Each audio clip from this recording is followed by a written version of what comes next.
Welcome to another edition of Evangeline Mornings on the Louisiana television channel, and I am your host, Sam Randall, and we are here with Miss Renee Brown, and we are also here with Mr. Kristopher Aguillard, CEO of Mercy Regional and Public Relations and Marketing. Yes, sir. I think, did I leave one title out, I think, on top of that? Well, we work together hand in hand with business development. Okay, business development as well. So, first of all, I want to know, we know about who Miss Renee Brown is, but we're still going to have her explain what she does and who she is. But let's start off with you, since you're the CEO and you've never been here before. Well, Mr. Randall, it's an honor to have us here, and I appreciate you inviting us over to discuss our hospital and what we can provide to the community here. My name is Kristopher Aguillard. I'm from Vidrine, Louisiana. It's a few miles down the road. Went to Vidrine High School, graduated there. Got my bachelor's degree in medical technology and became a med tech. Worked in the laboratory in the hospital for roughly 8 years, and became the lab director of the hospital's lab here in Ville Platte. I went back, got my master's degree in medical healthcare management, and worked my way up through administration, did training, became the COO of Mercy Regional Medical Center, and then became the CEO of Mercy Regional Medical Center in August of 2020. Okay, all right. And Miss Brown, you're not new to UGN at all. You're a friend and a colleague in many ways. Now, tell our viewers, because our viewers stretch out more than just in Ville Platte. So for those that have not met you on the screen, tell them who you are, ma'am. My name's Renee Brown, and I have the wonderful privilege of getting the word out on what is going on in our awesome community hospital here, and reminding people how valuable it is to have a hospital in a rural area, and that all the great services that we provide to help the people that live here. That's what our hospital does, more than a healing help. They also provide so many other helpful things that have an economic impact, but also impact the lives of the people that work there, that live here. So I have that beautiful honor of being able to get that message out. Okay, amen. Mr. Chris, I want to ask you something. Based upon what you just said as far as the way you worked yourself up, I want to ask you, and I think we were talking about that a little bit when we were off camera. I think we were talking about, they have administrators that, get the job and they've never really worked in the medical field. How has it helped you by being someone that has worked in the medical field before taking the position that you have? Well, coming from the clinical side, you get to see the whole, in the lab, we would draw blood and run lab tests and be a large integral part of the decisions that the physicians make in the patient care. So we really got down to the front lines, and I've been there with the patients in ER, on the floor, and just taking care of patients firsthand gives you that experience that I think coming in from just a management side, you don't have that.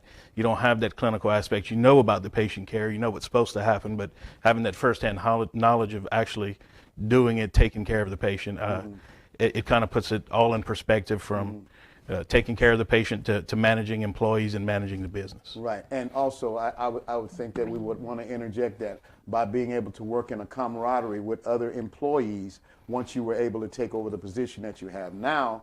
It kind of, when your decision making kind of changed when you had to deal with certain situations as far as employees are concerned, right? Yeah, exactly. Those decisions you make in management, how it affects that staff member down to phlebotomists, nurses, and even non-clinical staff, dietitians, medical records in the hospital. You just kind of, what your decision is going to do in all those departments, because you work with all those departments doing the patient care. Right, exactly. And I guess, sometimes when people come up to you and you're like, what, I remember something like that happening when I was just doing this type of stuff, so let me look at that from maybe not just a book standpoint. Exactly. Because I'm dealing with certain individuals and how they handle themselves. Exactly. It's not just a number. Right. Sometimes it's, you don't want to fall into that rut of just looking at numbers and just making decisions without knowing how it affects your common and working your way up from the clinical side to the management side. Ms. Brown, let me ask you this. Yes, as sir. public relations and marketing is concerned, what's some of the ways that you actually get that grasp and that information out to the community so that they know, and even broader than our own community? You know, today, thank God we have internet and Yes, social media. That happens to be something that people rely on. People are on their phones, if you notice, even at dinner. They sit down, they eat, they look at their phones. So we get to be connect with people through either our website, where we try to keep everything updated and all the great things that we have going on there, plus Facebook. Facebook gives you that interaction to know what's happening and growing and changing in the hospital industry. And the services that keep improving, that we keep providing, we try to give little education information on it, and those physicians, what they do and what they can help you with. So we are very fortunate today in the day and age that we're in. We can utilize that. Plus we are usually participating in a lot of awesome things in the community. We try to be at as many events and participate in as many things as we can and stay interactive in the community so that we can keep reminding them there. We're not just a building. We have awesome things that we can provide to really help our community to grow and to just better things constantly around here.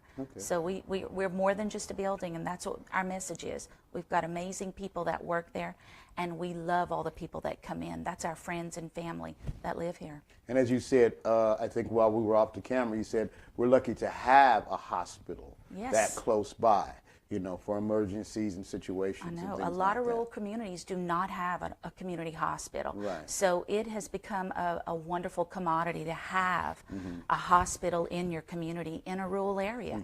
You know, Opelousas has a hospital, Lafayette, all these other areas, but it's not the people that you live with. It's not your neighbors. It's not your family. When you come here and you have your neighbors and your family taking care of you, it is just a remarkable experience because it's scary. I mean, even though it's supposed to be like all the way across the board, I mean, but it's like, you know, everybody grew up with each other, you know. You have more of a, I mean, because I know when a certain situation happened with my wife when her brother passed.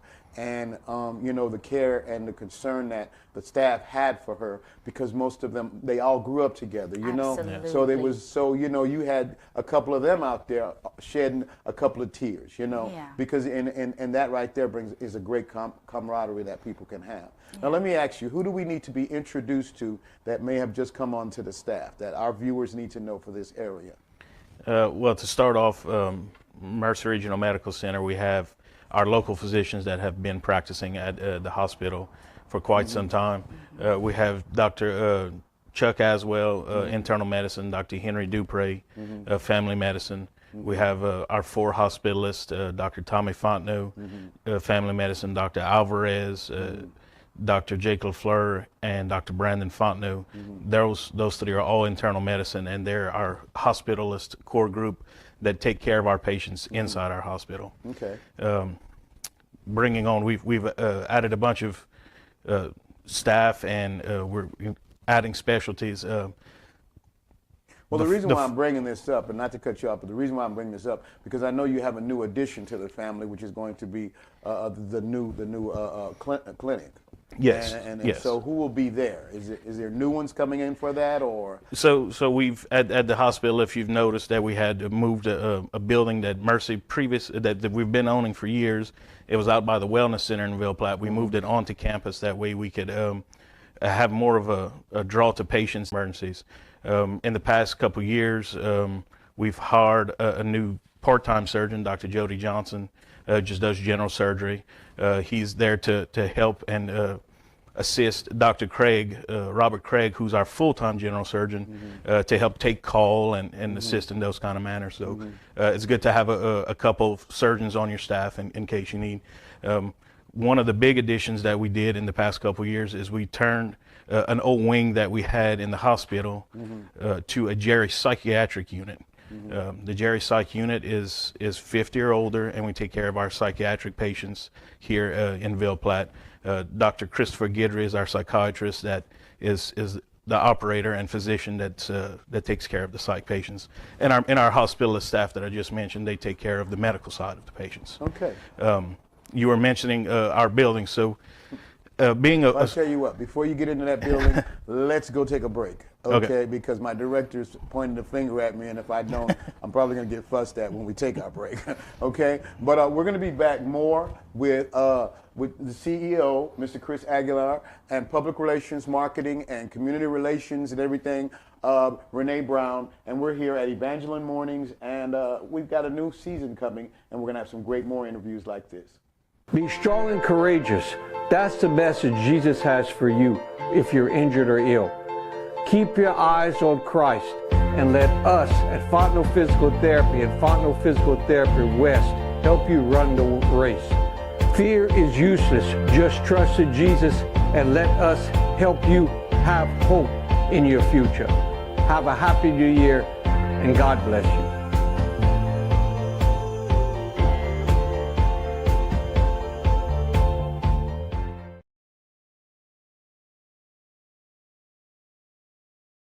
And we're back with more interviews for Mercy Regional Medical Center and also for Renee Brown, who is Public Relations Marketing, and the CEO of Mercy Regional is Mr. Chris Aguillard.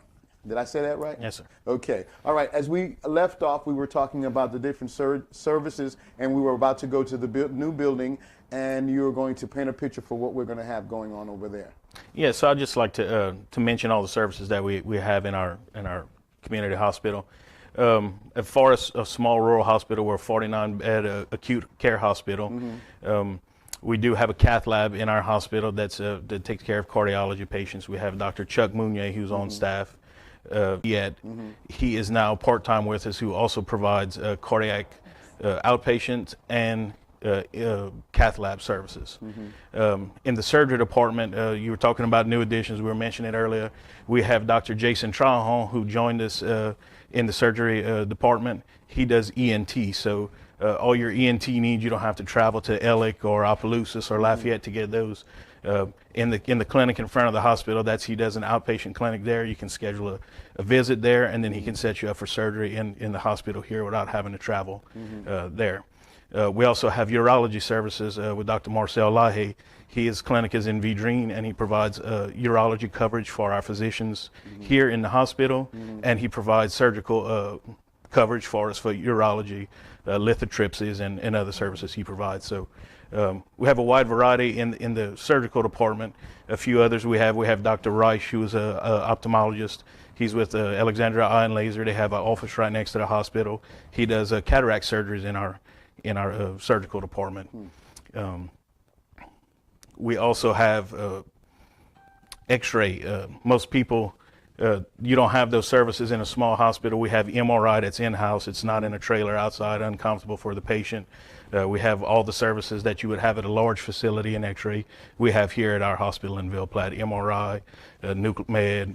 We just added a 3D mammo in October of 2021, so that's a new service we had. We had mammography, we've been having it, but 3D mammo is the new and up and coming mammo test, and it's very beneficial for the patients. So we're happy to be able to serve our community and add those services in X-ray. And all the ancillary services, we have respiratory and lab that come along with the hospital. Also in our hospital, we have a 10-bed inpatient rehab. And what that is, whenever our patients come from the acute floor, can't really make it home yet, and they still need that extra physical therapy. Right. They go from our acute floor and they go to the inpatient side of the rehab, and there's a stay there, 7 to 14 days normally. Okay. And they get all the physical therapy they need. That way, when they make it home, they can move and operate on their own. And it just helps the patient heal. You're too sick to go home, but you're not sick enough for acute care, and you need that physical therapy. So we provide that service. It's one that's not talked about, but it's very beneficial for the patients. Now, I know everybody should know what it means, acute care. But can you kind of get a more of a layman's term for that? Because, I mean, you know, we want all of our viewers to know what we're talking about. So an acute care hospital, we take care of, it's not long-term, like a nursing home or an LTAC, just long-term extended care. Acute care, it's an acute infection like a pneumonia where you can stay 3 to 5 days or 2 to 3 days, and take care of what your acute illness is, a UTI, a pneumonia, a surgery, stay in post-op for surgery. So you have an acute situation that you don't need a 15, 20-day stay at an LTAC, the long-term extended care side, but you're just taking care of that acute situation that the patient has. Like I said, it's normally 3 to 5 days, and then you get discharged home. Okay. So. Okay. That's good. So now, again, the building. Yeah. I know I want to joke with you on air, but I'm going to leave that alone. But the building. Tell us what that building is going to be about and where it's located. So being a small rural hospital under a certain amount of licensed beds, we have rural health clinics. Rural health clinics allow us to recruit specialists in and provide that service to the area that we're serving. We purchased the Aaron's building that you were talking about. It's located next to the Walmart in Ville Platte. Okay. And we are going to put our rural health clinic there. It's a 10,000 square foot building. It's going to be a big medical office building. We currently have Brooklyn Latour, a nurse practitioner. She is in the small office in front of the hospital. She'll be moving into it. Okay. She does family medicine, and she does do some ENT. She has a lot of ENT experience, and she helps see Dr. Traholm's patients with ENT, set them up for surgery. So that's kind of his mid-level there whenever he's not there and he's at his other practice. We recruited another family medicine doc who's going to be graduating in 2023, Dr. Stephen Perry. He's going to join us in that practice as well. And we're leasing out several different spaces and kind of have our physicians currently all over the place, but we're going to put our cardiology services in there as well. Dr. Traholm's going to move in there. We're going to have surgical services in there. So when you go to that MOB, you'll have anything from family medicine, surgery, cardiologist, ENT. It's just going to be a one-stop shop to go over there. You can go and see all the services you need, and then come to the hospital to do any kind of ancillary testing that you're going to need to do. Yeah, that's a lot of blessing. It is. It's a blessing for the community. Absolutely. Yes, have something. it is, and that's the beauty of rural healthcare. Allegiance Health Management is our management company. They're locally owned, and they strive to take care of small rural communities. They manage several other hospitals in this area, and they're really set on providing that specialty care for patients and regular care, family medicine, primary care, but bringing those orthopedics in. We're currently recruiting an orthopedic to come in. It's going to be about 2 years, but you won't have to go to Lafayette to have a knee replacement or a hip replacement. We'll have that service here. We're also working on dermatology. Dermatology, you go call somebody in Lafayette, it's a 3 or 4 month wait.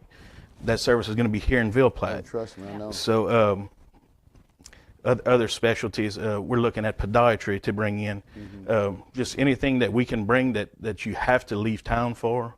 We want to be able to provide that service here to our population, to the folks that can't or don't have a means of transportation to get there. So it's excellent across the board what Allegiance Health Management is doing for Mercy and the other hospitals, and giving us that opportunity to take care of our local communities. I'm from this community, just being a few miles down the road. Right. You said you're from right down the road also. Right. Ms. Renee's from Ville Platte. So our family, our friends, everybody that we stay with and congregate with are here, so we want to be able to provide that care. Right. My family comes to this hospital. My grandmother's been a patient a few times, and just to have that close to home, you can go and visit them. You're not just a number at Mercy Regional. You're looked at as almost family because everybody knows pretty much everybody. Well, I think that's motivation for you as far as your job is concerned.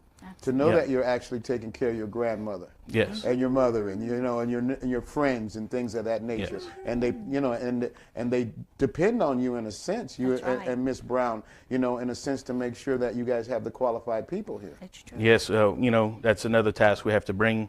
Like you said, qualified. We want it's not just anybody come in. We want specialists that also want to provide the top of the line, first line care that they can. So. And we have a great group of local doctors here with our hospitalists and other providers in town. And we're bringing in some awesome specialties, like I said, the ortho, dermatology, podiatry, the new surgeon aspect, family medicine docs.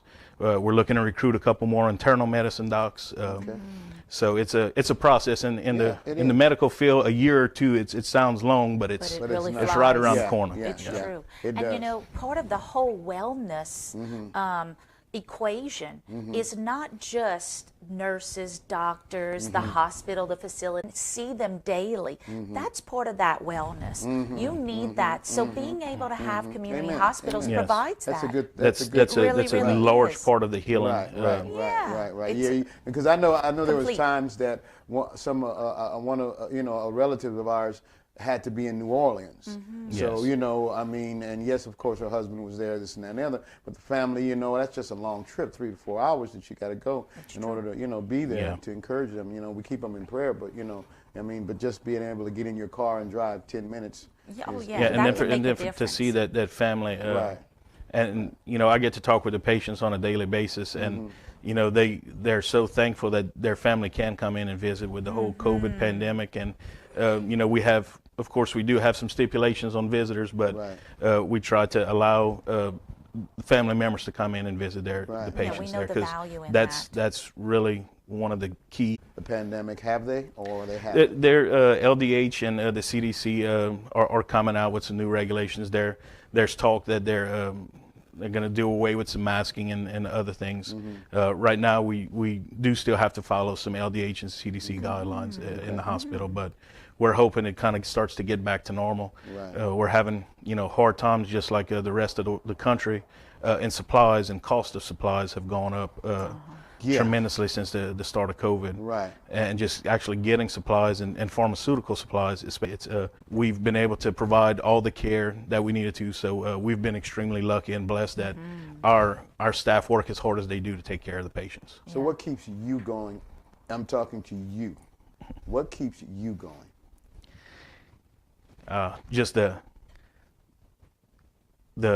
hospital, just knowing that I'm able to make decisions and to assist people, and have Ms. Renee and other administration, our CFO, Mr. Mike Fontenot, and our CNO, Ms. Ashley Fontenot, by my side, just to go and to be able to provide for our community, bring in those specialties, because I know I have family members that is broken bones and dermatology and you know, just medical, internal medicine issues and surgical issues. Being able to provide that to my friends and family and my community, I just want to strive to get it and be the best it's ever been here for Ville Platte. And our staff at the hospital is just amazing. Just walking in and, you know, having everybody a smile on their face, hello, good morning. That's just awesome when you walk in and you see 100 people and they're all acting that way. Want to do the best they can for their community and take care of the patients. Ms. Renee, any final words before we close? You know, I just want to remind the community, this industry that we're in, people's health and health care, to be on the inside in the last couple of years has been like watching miracles happen. The adaptability of our staff, their skills, their talent, their knowledge, to watch them take something that we've never had to experience before and really adapt daily to what was changed, able to nurture families and take care of people and be a support system not only for a patient but their families and what they were going through is like witnessing miracles all day long. People don't realize, or we take for granted, all of us, that we have talented people and services and things that really, really heal more than just an illness here.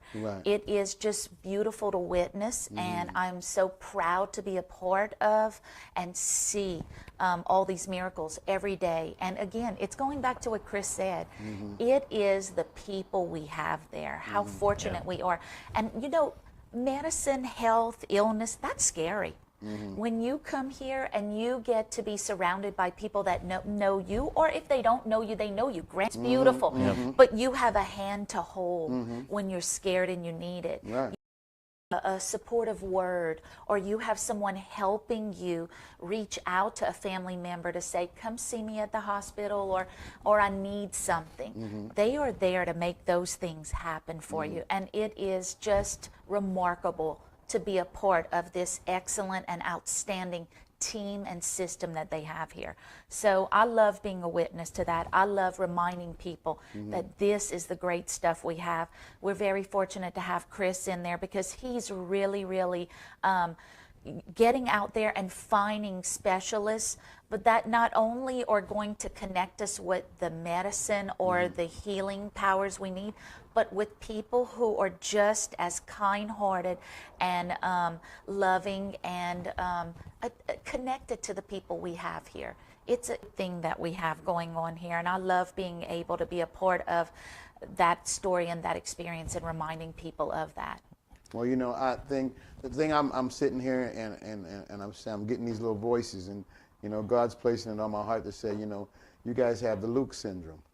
You know, Luke was a physician in the Bible, you know, and you know, he had a lot of care and concern. His scripture and his book was written, and it was a more in-depth of what Christ did while he was here, you know, and so I commend you guys for what you're doing. It seems like you're a very sincere person, Mr. Chris, and we would love to have you back on, or any of the medical field, people that you have, or on the show. You know, or maybe we can even talk about doing something. Absolutely. Whereas Mercy Regional can actually, you know, come on once a week and, you know, explain to people what's going on, or some new updates, or whatever the case may be. Sure, yeah, we love to keep the community up to date on what's going on. That way, because I've heard from several friends from some of the specialties we have brought in and additions we have made over the last couple of years. I didn't know this was in Ville Platte. Right. And they're traveling out of town next time. Now, next time they'll come to meet us at Mercy. Absolutely. But we want to get the word out there. We want everybody to know Ms. Renee's done an excellent job at it, and being more in the community, more than we've been in the past. And through COVID, it's been hard, but she's been out there, and we've been getting the word out as much as we can. And I just really can't say enough about the staff here at Mercy. They're great. You're going to receive A+ care. CMS gives out a 5-star ranking to hospitals. There was 3 in the state, and Mercy Regional was one of them. Out of 100+ hospitals, Mercy Regional was given 5-star CMS care. So congratulations. Yes, thank you. And that's not something to take light. Right. All the hospitals wish they could say that too, that they had a 5-star rank from CMS. So and that's our staff and physicians that do that. Amen. Well, we're gonna have to cut it short this time, but we're gonna come back on, you know, and we're gonna talk more and more, you know, as Eugene gets more into the community and we get more into more shows that we have that we develop here at the studio. We'll make sure that we also include you in as much as possible. Sure, I'd love to be back. Communicate. Okay. Well, we appreciate your time that you spent with us, with Ms. Renee Brown and the CEO of Mercy Regional Medical Center, our community hospital. And this is Sam Randall, and join us again for another episode of Evangeline Mornings. And we'll talk to you later. Have a blessed day.